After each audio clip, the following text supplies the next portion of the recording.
Assalamualaikum warahmatullahi wabarakatuh. Pada kesempatan kali ini, kami berdua dari kelompok 15 akan menjelaskan materi tentang sistem demokrasi liberal di Indonesia. Sebelumnya, perkenalkan, saya Puila Merina Kusuma Widya, absen 4. Saya Marsyaniswa Fatia Zahra, absen 16. Nah, di sini kami akan menjelaskan tentang 8 materi. Yang pertama, pengertian demokrasi liberal, latar belakang, awal mula, ciri demokrasi, kabinet-kabinet, perkembangan dalam bidang politik, dalam bidang ekonomi, dan berakhirnya demokrasi liberal. Yang pertama, demokrasi liberal. Era demokrasi liberal tahun 1950 sampai 1959 atau era demokrasi parlementer adalah era ketika Presiden Soekarno memerintah menggunakan Konstitusi Undang-Undang Dasar Sementara Republik Indonesia tahun 1950. Periode ini berlangsung dari 17 Agustus 1950 sejak pembubaran Republik Indonesia Serikat sampai 5 Juli 1959 waktu dikeluarkannya dekret presiden. Nah, sistem pemerintahan ini menetapkan bahwa kabinet-kabinet atau para menteri bertanggung jawab kepada parlemen. Sistem kabinet parlemen juga menerapkan sistem pemungutan suara atau voting yang digunakan dalam pemilihan umum atau pemilu, mosi, dan demonstrasi sebagai bentuk rakyat dalam mengekspresikan hak untuk ikut serta dalam berpolitik. Selanjutnya ada latar belakang demokrasi liberal. Sebelum menggunakan demokrasi liberal, konstitusi yang digunakan Indonesia adalah UUD 1945 yang kemudian digantikan dengan Konstitusi UUD RIS yang merupakan konstitusi ketika Indonesia berbentuk negara perserikatan. UUD RIS ini kemudian digantikan dengan UUD sementara yang diterbitkan pada tahun 1950 yang merupakan nafas dari demokrasi liberal. Seiring dengan berakhirnya perjuangan untuk mengamankan kemerdekaan Indonesia, perpecahan di kalangan masyarakat Indonesia mulai muncul. Hal ini melatar belakangi berdirinya demokrasi liberal.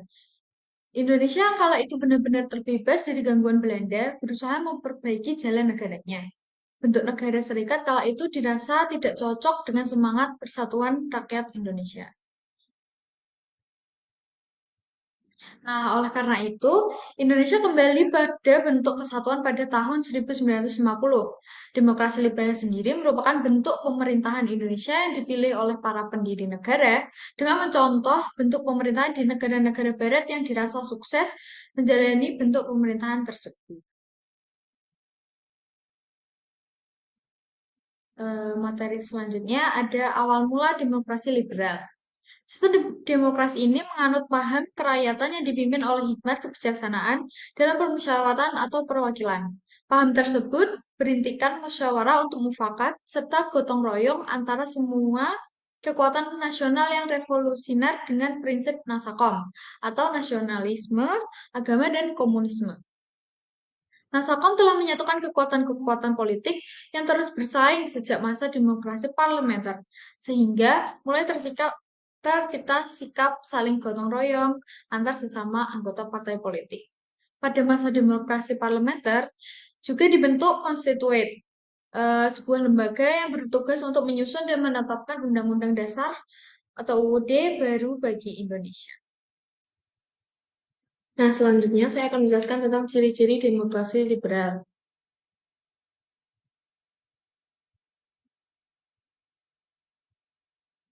Yang pertama, adanya kebebasan individu.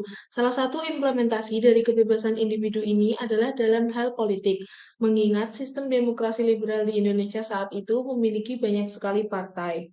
Yang kedua, kekuasaan pemerintahan terbatas. Pada demokrasi liberal, kekuasaan pemerintah terbatas. Hal ini bertujuan agar pemerintahan tidak hanya dikuasai oleh kelompok tertentu saja, sehingga tetap terjadi check and balance yang diberlakukan. Yang ketiga, seluruh masyarakat boleh berpartisipasi dalam politik. Partisipasi ini terlihat dari banyaknya partai yang terbentuk pada pemilu tahun 1955. Pemilu tersebut merupakan yang pertama berlangsung di Indonesia. Kala itu, pesertanya sangat beragam, bahkan tidak hanya partai saja, tapi ada juga yang menjadi peserta sebagai individu. Selanjutnya yang keempat, dilaksanakannya pemilu periode tertentu. Pemilu pada sistem demokrasi liberal di Indonesia ini dilaksanakan pada periode tertentu dan secara rahasia. Kegiatan ini menjadi sangat penting karena sebagai jalan para peserta parpol untuk menduduki tempat di pemerintahan. Yang terakhir, pemerintahan bisa membentuk hukum sesuai suara mayoritas parlemen. Pemerintahan dikepal Perdana Menteri dalam sistem demokrasi terpimpin. Biasanya Perdana Menteri ini asalnya dari pemenang pemilu, sedangkan pada demokrasi liberal banyak kebijakan yang berubah, apalagi mengingat pergantian kabinet sering terjadi. Dalam kurun waktu 9 tahun saja, kabinet sudah mengalami 7 kali pergantian.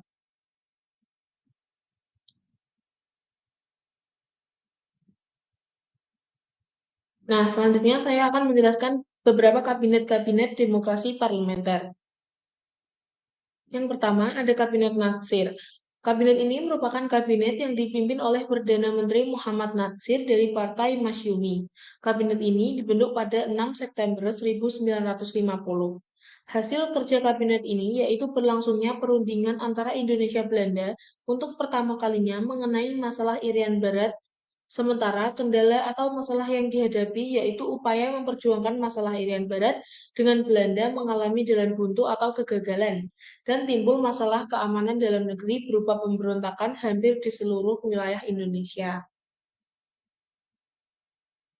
Nah, program kerja Kabinet Natsir yang pertama, mempersiapkan dan menyelenggarakan pemilihan umum untuk memilih Dewan Konstituante, penyempurnaan susunan pemerintahan dan membentuk kelengkapan negara, lalu menggiatkan usaha mencapai keamanan dan ketentraman, lalu meningkatkan kesejahteraan rakyat dengan menggerakkan dan memperkuat ekonomi rakyat. Selanjutnya, menyempurnakan organisasi angkatan perang dan memperjuangkan penyelesaian soal Irian Barat.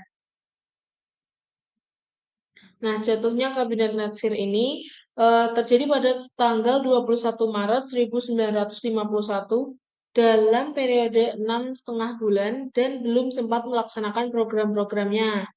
Nah, jatuhnya kabinet ini karena adanya mosi tidak percaya dari PNI menyangkut pencabutan peraturan pemerintah mengenai DPRD dan DPRDS. PNI menganggap peraturan pemerintah nomor 39 tahun 1950 mengenai DPRD terlalu menguntungkan Masyumi. Mosi tersebut disetujui parlemen sehingga Natsir harus mengembalikan mandatnya kepada presiden. Yang kedua ada Kabinet Sukiman Suwirjo. Kabinet ini merupakan kabinet kedua pada era demokrasi parlementer. Kabinet ini bertugas pada masa bakti 27 April 1951 hingga 3 April 1952. Tetapi telah didemosioner sejak 23 Februari 1952. Kabinet ini merupakan kabinet koalisi antara Masyumi dan PNI. Program kerja Kabinet Sukiman dan Suwiryo yang pertama adalah menjalankan tindakan-tindakan yang tegas sebagai negara hukum untuk menjamin keamanan dan ketentraman serta menyempurnakan organisasi alat-alat kekuasaan negara. Yang kedua, membuat dan melaksanakan rencana kemakmuran nasional dalam jangka pendek untuk meningkatkan kehidupan sosial dan perekonomian rakyat serta memperbarui hukum sesuai dengan kepentingan petani. Yang ketiga, mempercepat usaha penempatan mantan pejuang dalam lapangan pembangunan. Yang keempat, ada mempercepat dan menyelesaikan persiapan pemilihan umum untuk membentuk Dewan Konstituen dan menyelenggarakan pemilihan umum dalam waktu yang singkat serta mempercepat terlaksanakannya otonomi daerah. Selanjutnya, beberapa kendala atau masalah yang dihadapi. Yang pertama adanya pertukaran nota keuangan antara Menteri Luar Negeri Indonesia dengan Duta Besar Amerika mengenai pemberian bantuan ekonomi dalam militer. Yang kedua adanya krisis moral yang ditandai dengan munculnya korupsi yang terjadi pada setiap lembaga pemerintahan dan kegemaran akan barang-barang mewah. Yang ketiga ada masalah Irian Barat belum juga teratasi. Yang keempat ada hubungan Sudirman dengan militer yang kurang baik. Ditunjukkan dengan kurangnya ketegasan tindakan pemerintah menghadapi pemberontakan.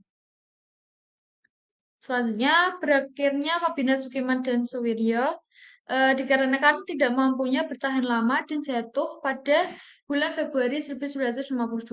Penyebab jatuhnya disebabkan oleh adanya kegagalan dalam pertukaran nota keuangan antara Menteri Luar Negeri Indonesia dan Duta Besar Amerika Serikat.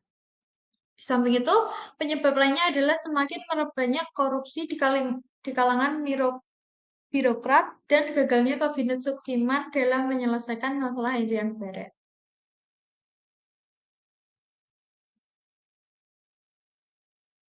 Nah, selanjutnya yang ketiga ada Kabinet Wilopo. Program kerja Kabinet Wilopo yaitu yang pertama mempersiapkan dan melaksanakan pemilu atau pemilihan umum. Yang kedua, berupaya untuk mengembalikan Irian Barat agar kembali menjadi wilayah Republik Indonesia. Yang ketiga, meningkatkan keamanan dan kesejahteraan. Yang keempat, memperbarui bidang pendidikan dan pengajaran. Yang terakhir, melaksanakan politik luar negeri bebas aktif. Nah, tapi Kabinet Wilopo memiliki banyak kesulitan, yang itu mengatasi gerakan separatisme yang terjadi di berbagai daerah. Lalu penekanan Presiden Soekarno yang dilakukan oleh sejumlah perwira Angkatan Darat pada tanggal 17 Oktober 1952 agar parlemen dibubarkan. Yang ketiga, kejadian Tanjung Morawa yang terjadi di Sumatera Utara. Nah, peristiwa Tanjung Morawa terjadi akibat persetujuan pemerintah sesuai dengan KMB agar memberikan izin kepada pengusaha asing agar dapat mengusahakan tanah perkebunan di Indonesia lagi. Nah, selanjutnya berakhirnya Kabinet Wilopo harus mengakhiri masa tugas karena tidak berhasil menyelesaikan masalah peristiwa 17 Oktober 1952. Nah, peristiwa itu dipicu oleh adanya gerakan yang diprakarsai oleh sejumlah perwira Angkatan Darat yang tidak puas terhadap kebijakan pemerintah. Mereka menghendaki agar Presiden Soekarno membubarkan parlemen.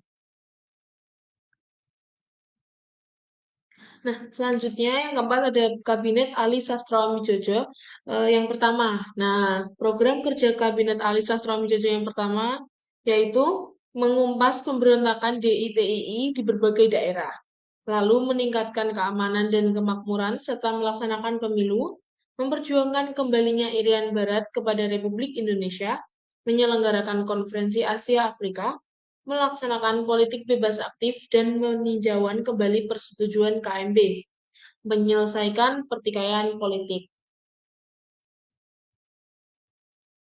Nah, Kabinet Ali Sastroamidjojo memiliki prestasi berhasil menyelenggarakan KAA. Oleh karena itu, Kabinet Ali Sastroamidjojo atau Ali Wongsonegoro ini ikut terangkat namanya. Nah, selain itu, ia juga berhasil menyelenggarakan KAA. Pada masa ini juga terjadi persiapan pemilu untuk memilih anggota parlemen yang akan diselenggarakan pada 29 September 1955. Namun jatuhnya Kabinet Ali ini terjadi pada bulan Juli 1955 dalam usia 2 tahun. Nah, ini merupakan salah satu kabinet yang terpanjang. Penyebab jatuhnya Kabinet Ali ini adalah perselisihan pendapat antara TNI Angkatan Darat dan pemerintah tentang tata cara pengangkatan kepala staf TNI Angkatan Darat. Yang selanjutnya, prestasi Kabinet Ali yaitu pada masa pemerintahan Kabinet Ali, Sastro Mijojo I diselenggarakan Konferensi Asia Afrika di Bandung pada tanggal 18 sampai 25 April 1955. Nah, konferensi ini dihadiri oleh 29 negara Asia dan Afrika yang kemudian membawa pengaruh penting bagi terbentuknya solidaritas dan perjuangan kemerdekaan dari bangsa-bangsa Asia Afrika. Pemilu pertama yang diselenggarakan pada 1955 juga merupakan rancangan kabinet ini, tetapi eh, pelaksanaannya akan dilanjutkan di kabinet yang selanjutnya. Selanjutnya ada Kabinet Burhanuddin Harahap. Kabinet ini dipimpin oleh Perdana Menteri Burhanuddin Harahap dari Masyumi, serta Wakil Perdana Menteri yaitu R. Janu Ismadi dari PIR, Hazairin, dan Harsono Cokro Aminoto dari PSII. Keberhasilan kabinet ini diantaranya mengadakan perbaikan ekonomi, termasuk mengendalikan harga dengan menjaga agar tidak terjadinya inflasi dan sebagainya. Dalam masalah ekonomi, kabinet ini telah berhasil cukup baik. Program kerja Program kerja yang pertama mengembalikan kewibawaan moral pemerintah. Dalam hal ini, kepercayaan angkatan darat dan masyarakat kepada pemerintah. Yang kedua, melaksanakan pemilihan umum. Desentralisasi, memecahkan masalah inflasi dan pemberantasan korupsi. Dan yang terakhir, memperjuangkan pengembalian Irian Barat. Jatuhnya kabinet ini diakibatkan eh, keretakan kabinet. Juga bukan karena dijatuhkan oleh kelompok posisi yang mencetus mosi tidak percaya, tetapi karena merasa tugasnya sudah selesai. Pada tanggal 2 Maret 1956 pukul 10 pagi, Kabinet Burhanuddin Harahap mengundurkan diri, sekaligus menyerahkan mandatnya kepada Presiden untuk dibentuk kabinet baru berdasarkan hasil pemilihan umum. Kabinet yang selanjutnya, Ali Sastro Mijojo II.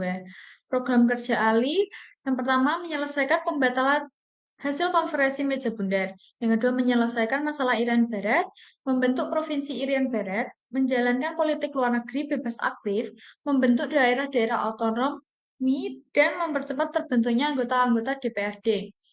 Selanjutnya mengusahakan perbaikan nasib kaum buruh dan pegawai, menyehatkan keseimbangan keuangan negara, dan mewujudkan perubahan ekonomi kolonial menjadi ekonomi nasional.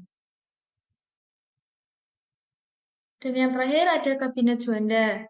Kabinet Juanda atau yang juga disebut Kabinet Karya dipimpin oleh Perdana Menteri Juanda Kartawijaya dari PNI beserta 3 orang wakil Perdana Menteri. Program kerja Kabinet Juanda yang pertama membentuk Dewan Nasional, menormalisasi keadaan Republik Indonesia, melanjutkan pembatalan konferensi Meja Bundar, memperjuangkan Irian Barat, dan mempercepat pembangunan.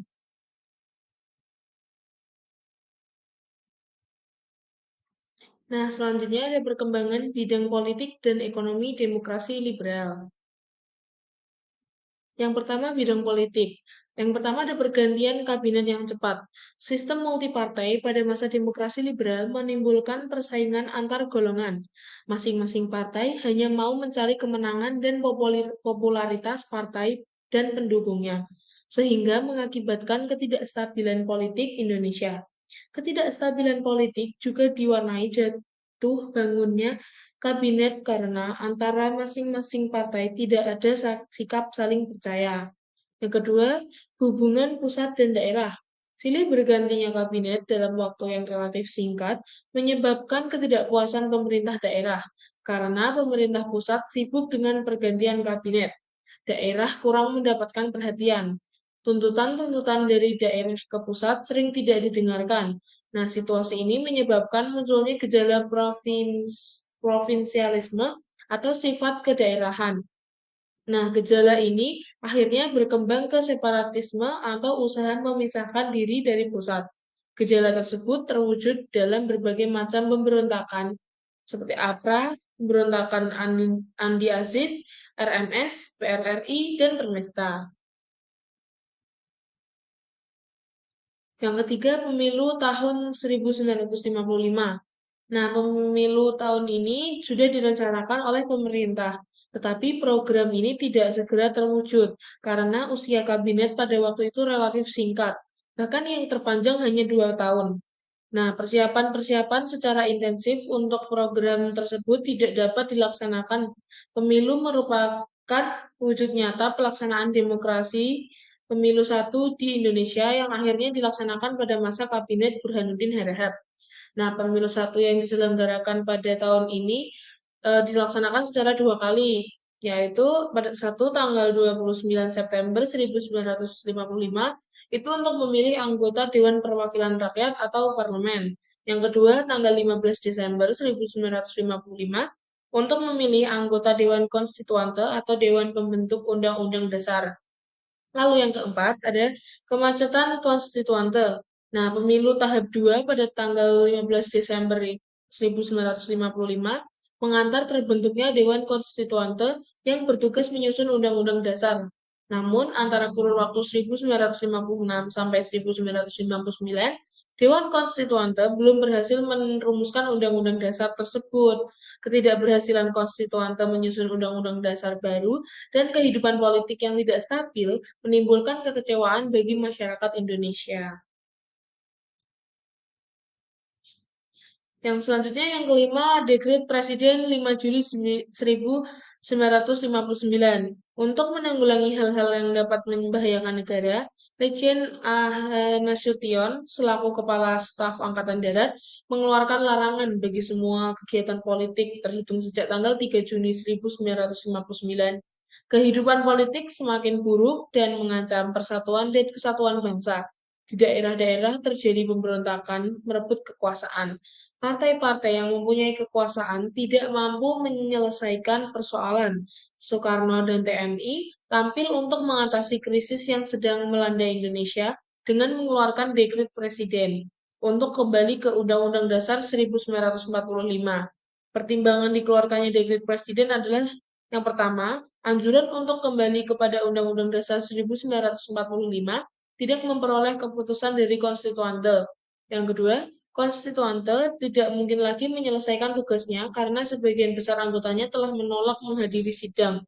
Yang ketiga, kemelut dalam konstituante membahayakan persatuan, mengancam keselamatan negara, dan merintangi pembangunan nasional.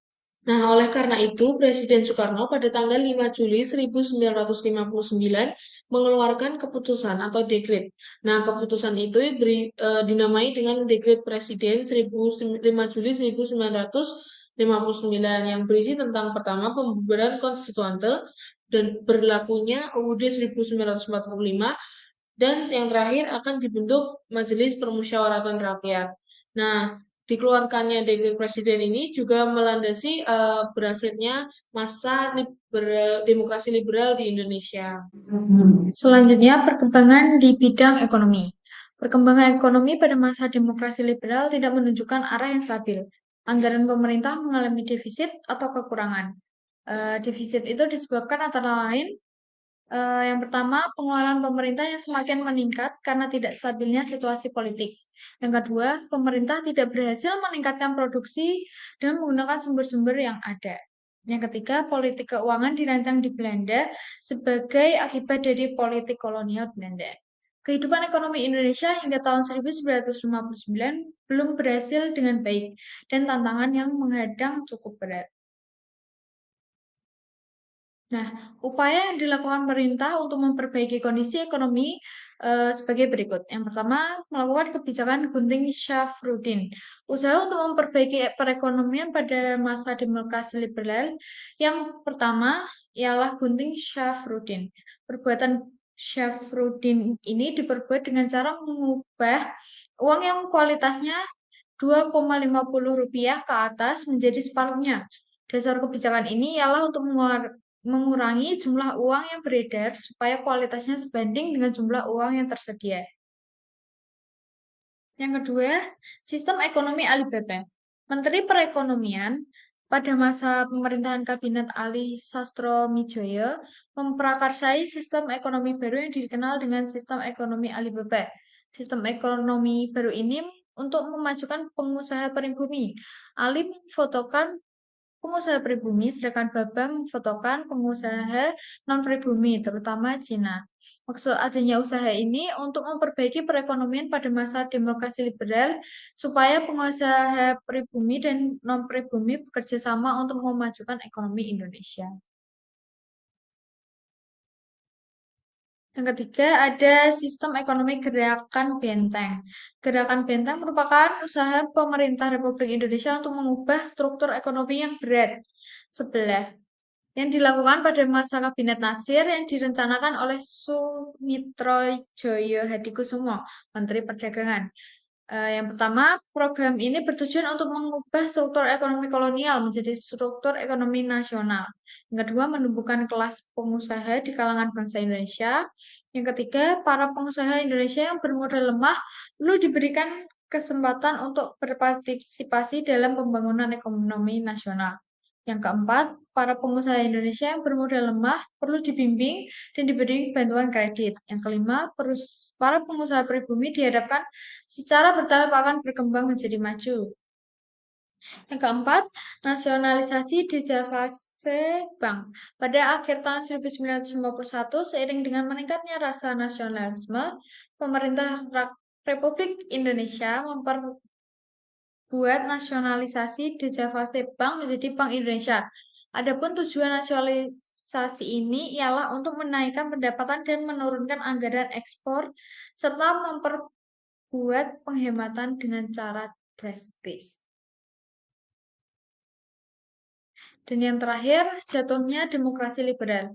Pemilihan umum 1955 berhasil memilih konstituen secara demokratis.